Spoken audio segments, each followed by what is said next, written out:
Hello, hello. Sir David the Bard. Yeah, I'm still alive. All the Mormons that wish I was dead, I'm still alive. Anyway, I'm coming to you from Kangaroo City, down here in Australia, hiding from the Danites and the Mormons. And I have a very important subject to speak to today. I don't think it's going to be very funny, because I'm not very funny anyway. So anyway, I was reading in the Salt Lake Tribune, which is the newspaper in Salt Lake City that is not the Desert News. The Tribune tells the truth. The Desert News lies like a rug. About teenage suicide in the state of Utah. We have in Utah the highest rate of teenage suicide in the whole United States. It's twice as much as the next nearest state. And they were trying to analyze why. And they kind of got down to the end of the article and said, well, people will say it's the Mormons, but it's not the Mormons. It is the Mormons. It is. I just talked to Abigail, my 17-year-old. She'll be 18 in a couple of months. She's a lesbian. And she said her gay friend in 11th grade killed himself because he was gay. When a predominant religion says to your family, if you have two fathers or two mothers raising you, if the predominant religion says that those parents are evil people and that they are committing terrible, terrible sin by being married, any children that come out of that relationship, adopted or otherwise, are not allowed to be baptized. And they can be baptized only if they're 18 and only if they disavow their own parents. Well, if you're gay in Utah and you're a child growing up during those teenage years where your ego and your self-esteem is being developed, that is not good. I'm telling you, as a professional person, I have degrees in human services. I have a minor in child development and family relations. I'm telling you right from the get-go that it's the Mormon Church and the way they treat gays. The suicide rate is very, very high, and most of it are gay people. And the Mormon Church has blood on its hands for those young people. So I want you to know that if you're a teenager, please develop your own self-esteem and your ego away from the Mormon Church. Abigail, we've accepted 100%. I don't care what she does with her vagina. It's not my business. Even as a father, it's not my business. She has girlfriends, and she's rotated between a couple of girlfriends, and she's loved in the family. She's not treated any different in the family. And if she has a girlfriend stay overnight with her, that's okay with the Bard. I want my kids to be normal. I want my kids to be accepted and happy. So if you're gay, please be yourself. If your parents throw you out, find somebody else to live with that will accept you. And if parents throw you out, they're not real parents. They're not real parents. They're just figureheads and holding a position as parent. A parent loves their child, and I don't like the word unconditional. I don't believe in unconditional love. I don't believe that word, and I don't believe the phrase unconditional love. But I do believe that as a parent, we have to accept our children, and we may not like what they say or what they do, but they're humans. They're people that are developing their own lifestyle and their own ego, and our parents, or our judgment of parents as parents, has to be wise. It has to be wise. Little Abigail works like crazy. She just works and works all the time.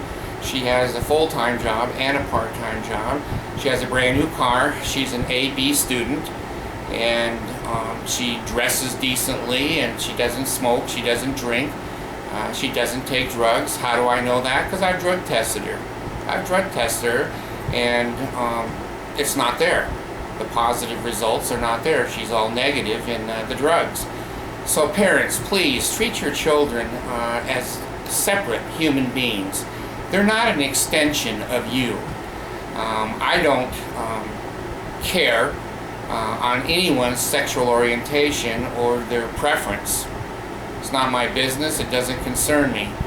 I've never been to a wedding. I guess I would go to Abigail's wedding if she marries some woman. I don't know. But she'll be 18 here in a couple of months, and she's been a fine daughter. She honors her parents. We honor her, and her sexual orientation has nothing to do with us. My sexual orientation is not her business, and her sexual orientation is not my business. You know what I'm trying to say? I don't know what I'm trying to say. I'm trying to say, let's love each other. Let's try to get along. I said in my last video that as an atheist, I have higher standards than the Mormon Church. The Mormon Church standards are in the lowest category that they can be. They hate the blacks. They hate the gays. They hate polygamists. They hate. As an atheist, I don't hate anybody. I accept everybody, and my standards are much higher than the Mormon Church. I try to be honest in my business dealings, my taxes. Certainly when I file taxes, I take every opportunity to legally avoid paying taxes. I know a lot of Mormons who don't pay taxes or pay very little taxes and skirt the law. So my standards are higher. I'm happier than the Mormons I know. Now, I have something that Jesus gave me, okay? Now, you know, Jesus hates me, and basically I hate Jesus. You know, I don't like this parenthood. His parenting skills are terrible. 6,000 children will die tonight on the face of this planet because he doesn't feed them. I'm feeding as many as I can. I just can't feed 6,000. But I woke up this morning and my thumb is clicking. It goes click, click, click, click. So I can't do thumbs up anymore because when I put it down, it clicks. I have a clicking thumb. Now, I don't know what it is. Jesus looked down and he said, I hate the Bart. Give him a clicking thumb. Jesus. So here it is. Jesus making my thumb click and click every time I bend it. So, you know, I have the clicking thumb. I don't hear so much anymore. I have one eye that has a cataract, and I have to have that taken off this month. And I have two teeth that have implants, and you know, there's other parts of the body that I don't want to mention that just don't work anymore. But you know what? I'm happy. And I'm so happy I've left the Mormon Church. I have a good little job. I have a good little family. And we get along. And Mercy's parents live with us. And they're wonderful people. They're just wonderful people. And Ty has entered a painting contest. And I think he might win it. There's a painting contest that has everyone bring in from the community their paintings. And his oil paint is superior, I think, to everybody else. So I'll let you know. And Grandma's happy. She has friends. Ty is always out of the house now. He has friends at the senior center. He has friends downtown at the gallery. And they're both doing very, very well. And that makes me happy. So anyway, to sum up what I'm saying, don't treat gay and lesbian people as different. They're not really different. They just have a different orientation. And who cares? How does that hurt you? How does that hurt me? So I want all of you to have Pele Ale, oh God, hear the words of my mouth, the true order of prayer, repeated 3 times. I want you to have health in the navel, marrow in the bones, strength in the loins and in the sinews, power in the priesthood be upon me and upon my posterity through all generations of time and throughout all eternity. That's the name of the second token of the Melchizedek priesthood, the patriarchal grip, or sure sign of the nail. That is part of the important part of the temple ceremony in the Mormon Church, which is also a hoax.